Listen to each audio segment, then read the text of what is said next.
hospitali na mambo mengine. Tusiwe watu wa kurusha mawe, haipendezi.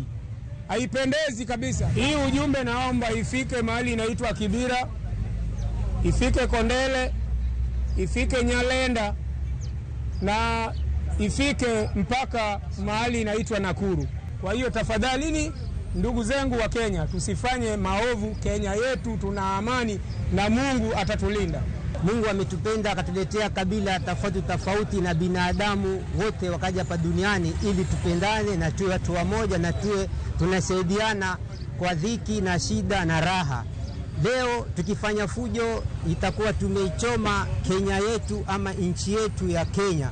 Kwa hivyo na wanasi wa Kenya wote tushikane, tuwe kitu kimoja, na tofauti yoyote ni tuachie wao wawili na wengine wanaowafuata. Lakini sisi tuungane, tuwe kitu kimoja, tutumishe amani.